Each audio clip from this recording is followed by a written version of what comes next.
At 88 years old, Robert Redford finally broke a silence he had kept for more than half a century. For decades, fans saw the charm, the talent, and the picture-perfect Hollywood life, but never the heartbreak that shaped him behind closed doors. Now, in a rare confession, the legendary actor has revealed the truth about the woman he calls the love of my life. Who was she? And why did he guard that secret for so long? What he finally shared left fans stunned and deeply moved. Before the fame and the flawless image, Robert Redford was just a restless kid from Santa Monica. Born in 1936 to a hard-working accountant and a devoted mother, he grew up far from the glamour that would one day define him. His childhood was simple, modest, and filled with curiosity. He preferred drawing and the outdoors over textbooks or rules. Teachers called him distracted, but that imagination was already building the artist inside him. At the University of Colorado, that spark turned reckless. Redford lost focus, began drinking, and was eventually expelled after losing his scholarship. Most would have stopped there, but he didn't. Instead, he ran across Europe, living cheaply in France and Spain, painting and searching for purpose. It was there, among quiet streets and sketchbooks, that he began to understand himself, not just as a dreamer, but as an observer of life. When he returned to the United States, he enrolled at Pratt Institute in New York to study art. But soon, another passion took hold. Acting gave him something painting could not: movement, emotion, transformation. He started small, taking stage roles and struggling through rejections that would have broken most young actors. But Redford's quiet confidence made people notice. He wasn't yet a star, but he had that rare mix of grit and grace. What no one knew then was that, behind the ambition, was a man about to experience a love so powerful it would shape the rest of his life. A love that would bring both joy and heartbreak. And when that love appeared, it would change him forever. When Robert Redford arrived in New York City in the late 1950s, he had almost nothing. Just a suitcase, a sketchbook, and an unshakable determination to make something of himself. He was still more artist than actor, studying painting at Pratt Institute by day and wandering the city streets at night. New York was alive with ambition, actors rehearsing in cramped apartments, playwrights chasing miracles, musicians filling smoky bars with jazz and dreams. Redford was drawn to it all. His curiosity soon led him to the American Academy of Dramatic Arts, where he discovered that acting could be another form of painting, a way to express emotion through movement and silence. He was not the loudest or most outgoing student, but people noticed him. His focus, his quiet intensity, made him magnetic. He did not perform for attention. He performed for truth. Then, during this uncertain period, he met Lola Van Wagenen, and everything changed. Lola was calm, intelligent, and deeply spiritual, the kind of woman who saw the world through empathy rather than ambition. Raised in a Mormon family in Utah, she was grounded in faith and family values, the exact opposite of Robert's chaotic artistic life. But somehow, they balanced each other. He brought adventure. She brought peace. Their connection was fast, genuine, and strong enough to defy expectations. In 1958, against her family's wishes, the two eloped. They were young, broke, and deeply in love. Redford would later say it was one of the few decisions in his life made purely from the heart. But reality hit hard. Money was scarce, and acting roles were even scarcer. They lived in small apartments and survived on next to nothing, while Redford took stage jobs and television appearances wherever he could find them. Lola, meanwhile, created stability, something he had never really known. Her quiet encouragement pushed him through the uncertainty. Then came tragedy. Their first child, Scott, died in infancy from sudden infant death syndrome. The loss devastated them both. Redford rarely spoke about it publicly, but those who knew him said it changed him forever. It stripped away the last layer of his youth and gave him an understanding of pain that would later define his most powerful performances. Lola's strength during that time anchored him. She became his foundation in a world that constantly shifted. That shared grief forged an unbreakable bond between them, even as Redford's career began to take off. His charm and raw honesty caught the attention of casting agents, leading to steady work in television before his big breakthrough on Broadway in Barefoot in the Park in 1963. Audiences loved him, critics praised him, and Hollywood soon came calling. For the first time, Redford saw a clear path ahead. But fame has a way of testing even the strongest love. As his career gained momentum, the quiet life they had built together began to change, and what had started as a love story rooted in simplicity was about to be tested by the bright lights of success. Because sometimes, the dream you chase comes at a price you never see coming. By the end of the 1960s, Robert Redford had become the face of a new Hollywood era.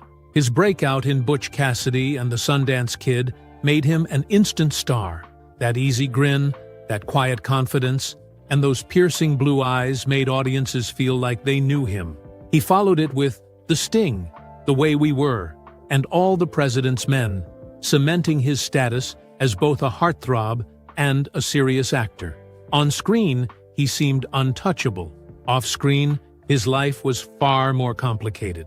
While Redford traveled the world filming blockbuster after blockbuster, Lola stayed home raising their children, Shauna, David, and Amy. She managed the household quietly, while he navigated the demands of fame, directors, and studios. The long separations, the endless travel, and the constant pressure to perform began to erode the closeness they once had. Hollywood adored him, but Lola barely saw him. He was the man on the screen, not the one sitting beside her. Redford loved his family, but he was restless. He had a vision that went beyond acting, a need to create, to shape stories that mattered. That drive led him to one of his proudest achievements, the Sundance Film Festival. What started as a small idea on his Utah property became a global platform for independent filmmakers, offering a voice to artists outside the Hollywood system. Lola encouraged him the entire way, even as it took him further from home. Behind the glamour, the couple struggled to keep their marriage intact. Redford's career demanded everything: his time, his focus, his energy. The more he succeeded, the lonelier he became. Lola's steady patience met its limits. They tried to bridge the gap, but the distance between their worlds grew wider with each passing year. By 1985, after 27 years together, they quietly divorced. There were no scandals, no bitterness, just exhaustion.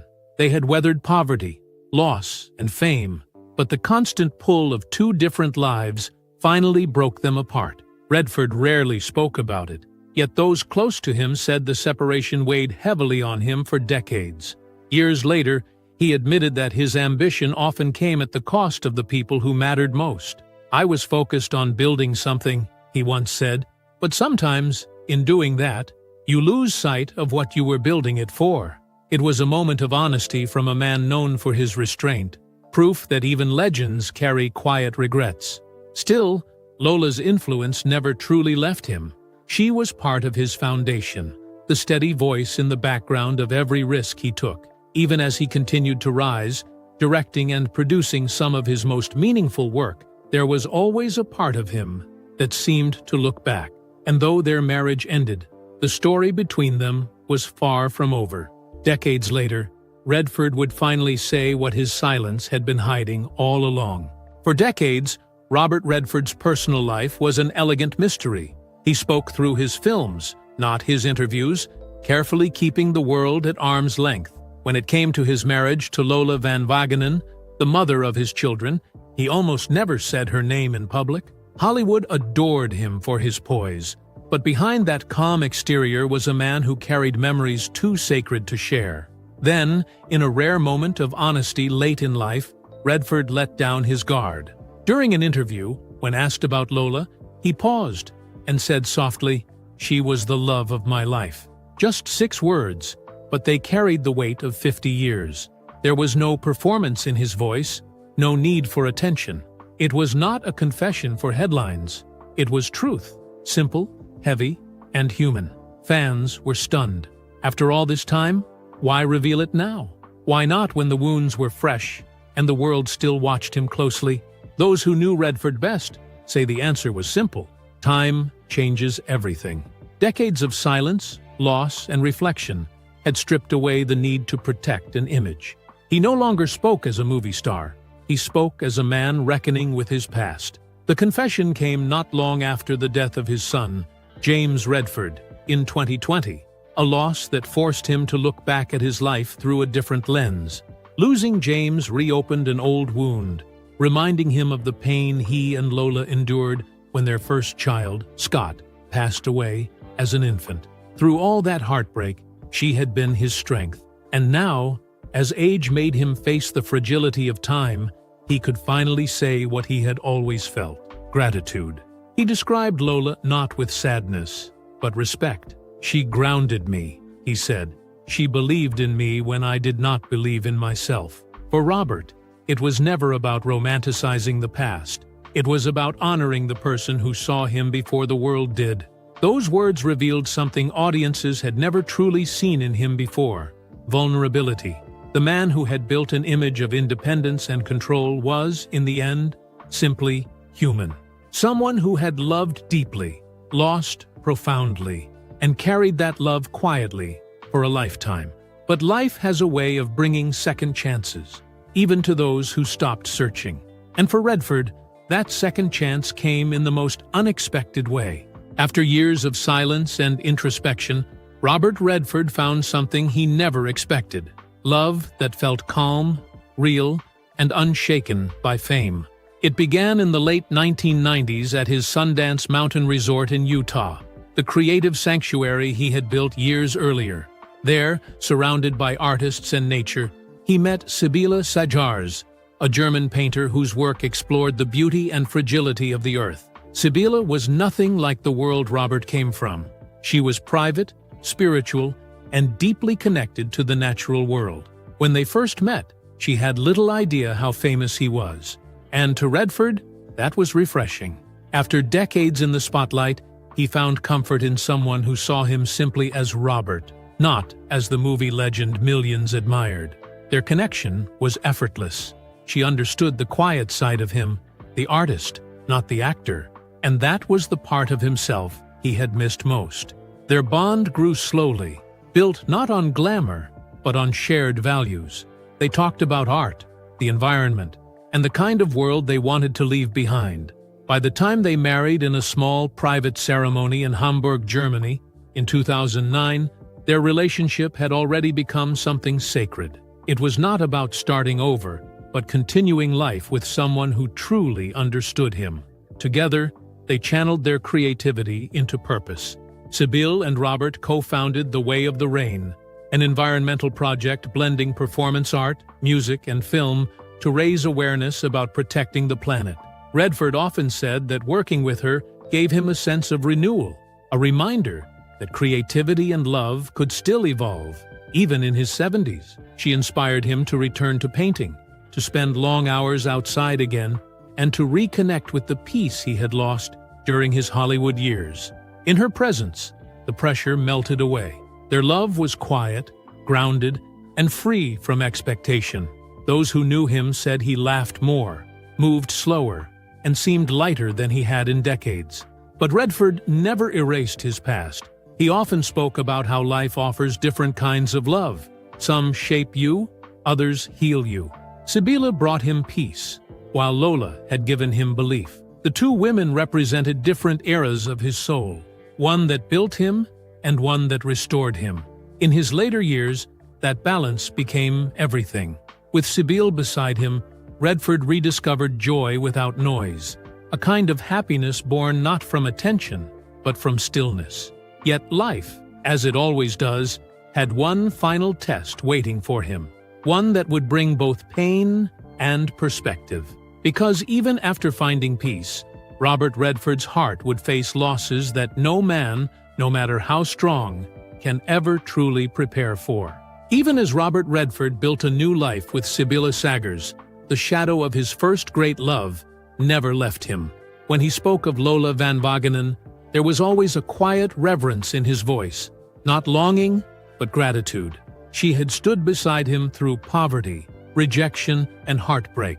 She believed in him before the world did, and that kind of love, he knew, does not fade. The loss of their first child, Scott, had marked him forever, and the later death of his son James reopened that wound. Those moments of pain tied him emotionally to the woman who had shared them. In one interview, he admitted that grief changes a person. It deepens the soul, but also leaves a scar that never truly heals. As the years passed, Redford became more reflective about life and legacy. His words turned from ambition to wisdom, from chasing success to cherishing connection. He often said that life is about learning to let go while still holding on to what matters. For him, that balance was everything. Remembering the past without being trapped in it, loving what was without losing what is. At 88, when he finally called Lola the love of my life, it was not a confession of regret, but a gesture of respect. She had been the beginning of his story, the foundation beneath everything that followed.